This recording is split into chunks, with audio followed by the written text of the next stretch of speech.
Welcome to Pool Addiction, where I like to do pool and billiards equipment reviews as well as anything pool and billiards related for that matter. And I wanted to make this video at the beginning of the new year, and now it's a little over 2 months and into the 2023 year. And I'm just now getting around to it.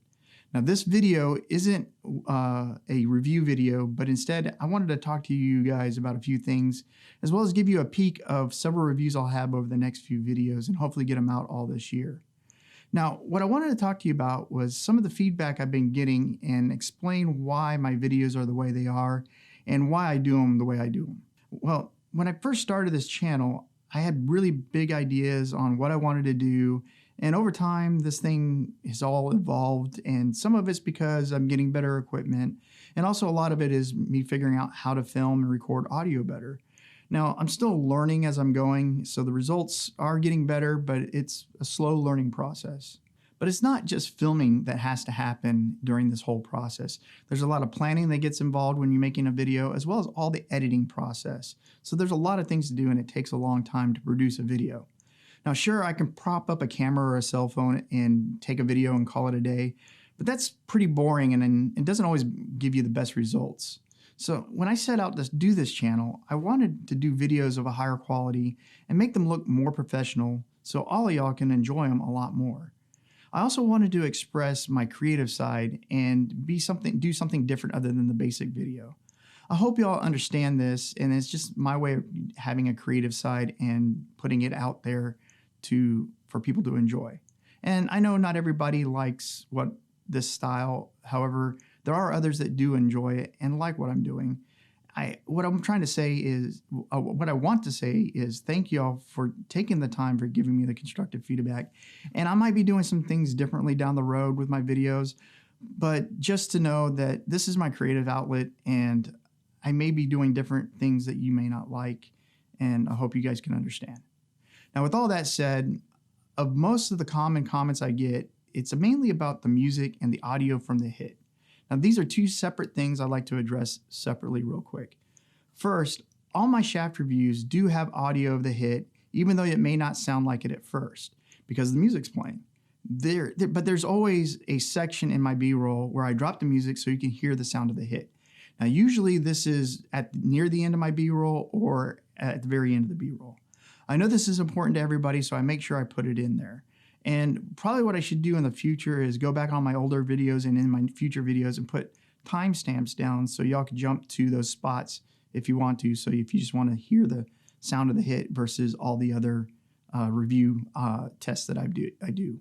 And one big reason for the music for parts of the B-roll that I have is in the clips that are either slowed down in slow motion or sped up, because there is no sound to those clips, and I feel like the music is a good filler and it's a way I can express my creativity in the video. Now, I want to sum this part of the video up before we get into all the videos I have upcoming of all the different reviews by saying that these videos are not easy and it takes a lot of time to put them together, and I get a lot of anxiety when going through the video production process, and it causes me to slow down and procrastinate and really drag my feet on them. But y'all do give me strength and keep me going, and I'm truly thankful for that. Now, let's get into talking about the stuff that I have coming up for you. As far as shafts go, I plan on doing a revisit of the Synergy, but in an 11.8, a revisit in the Revo in 11.8 as well. I also have a Divinity Dark Keelwood shaft.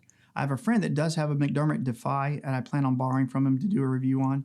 I also have another friend with a Mesic Knight that I plan on doing the review on. I have a Tsunami 2.0 coming in, and then I have various other small items and accessories for billiards that you guys might like. Now, one of the videos also I get asked about from time to time is an update for what's in my bag. So I plan to do that video next before jumping into all the reviews. I'm also thinking about doing some other types of videos out there that aren't reviews but are pool related. They won't be instructional videos, but there's going to be some stuff that I've had on my mind that, I'd like to bring them out and discuss them with you guys and see what you think. Now, ultimately, I want to promote the game of pool, and I do this through the reviews of new gear and stuff so that you guys can make better informed decisions with your money and you don't waste your money on bad purchases. Again, this is my own opinion of this equipment, and opinions vary, and everybody's game is just a little different. But hopefully this does help you out in those decisions. So without any further ado, Let's see what I have for you.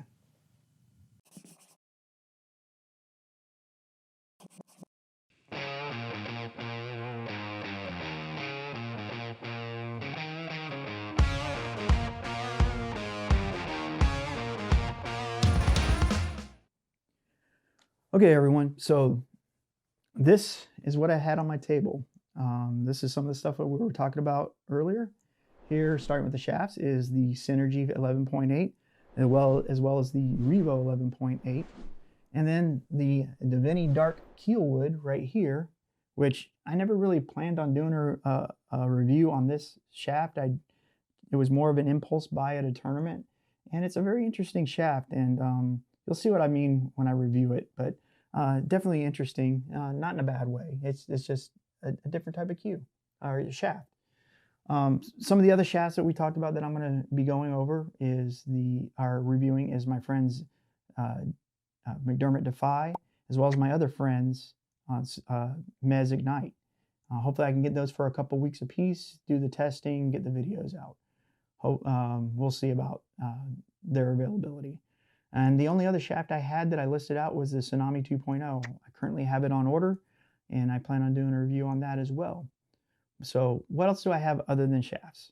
Well, let's start with the big monstrosity right here in the middle, and this is called the brake rack. Now this brake rack is a tool to help you with your brake. And if you don't know much about it, I suggest you go out there and Google it. It's spelled rack, R-A-K. It's a very useful tool that I've seen out there, and I've had it for a very long time, and I just never got around to reviewing it, and it's just been sitting in the corner. I mean, not really in the corner, rather underneath my table. And I plan on getting this review done this year as well. And it's a very good tool that allows you to practice your brake without having to re-rack constantly. Now, other than that, I have a lot of smaller things that I've been wanting to do reviews on. I know they're not sexy and attractive, but something like this is the Extreme Jump Bridge.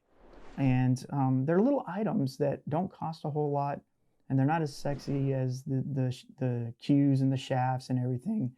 But there's still some items like this that are worth reviewing to tell you if they're trash or not. And I'm hoping to be able to do videos on these that are more like 5 minutes or less, so that they're nice and quick. I can get more content out to you guys, and you can also have reviews on accessories, more accessories than just expensive $400 shafts and whatnot. Another thing I have that's similar in the same vein is this over here, which is called the rack. Now this thing was floating in my Facebook feed forever, and I kept scrolling by it. And eventually I just decided, you know what, I'll go ahead and buy it and do a review on it, see what I think. But this is a pretty neat item as well. It's instead of taking a template to the pool hall to use a template, and you don't want to use the standard plastic bar rack, it's a good alternative. And we'll do a review on that, and I'll tell you what I think about it. So that's it I have on the table here. So what are some of the other things that I might be able to review this year? Well, I do have 2 jump cues. I have a hand cue and a BQ first generation. That'll probably be a good thing if I can get around to it, is to do those. I've never done jump cues before, so maybe do a comparison versus an individual review. We'll have to see about that. And I've never done any brake cue reviews. I don't have many brake cues, but I could show you what I do have and what I think about them. So we'll look into doing something like that as well. Like I said, the next video is going to be on what I have in my bag, because a lot of people have been asking about an updated bag review, and there are different things in my bag. So I'll do a thing on that next. And maybe I've never done a video on my collection. I don't really have a collection. I have some cues, but I'm not a cue collector by all means, or by no means. But I can show you what I have and see what you think. And I can give you my opinions on some of the cues I do have and how they play. That should be a fairly easy review to do. And I can also show you not just the cues, but my different cases and whatnot. Other than that, I might do some chalk reviews near the end of the year. I've been playing around with a few different chalks over the last year. Tayom, both a Pyro and V10. I've also done some of the Predators over the last actually 2 years for the Predator chalk, but probably do some of those, tell you what I think about them, and then do some testing. Again, those would be shorter videos as well, and actually do a test on them so you can see how well they play. Other than that, I can't think of much else that I can do in the near future because it's hard enough for me to get a couple videos out a year, let alone as many as I just told you about. So I hope you enjoyed the video, and if you did, hit the like button below. And if you haven't subscribed yet already, please do so and hit the notification bell, because in hitting the notification bell, you'll know when I'm getting these videos out, so you can be some of the first people to watch them. And I also put out premiere schedules, and I always try to be there for the premiere of the videos so we can have a live chat and have a conversation while the video is going on. I really do enjoy that. So come out and hang out when those premieres happen, and we'll chat. So until the next time, I'll see you in the next one.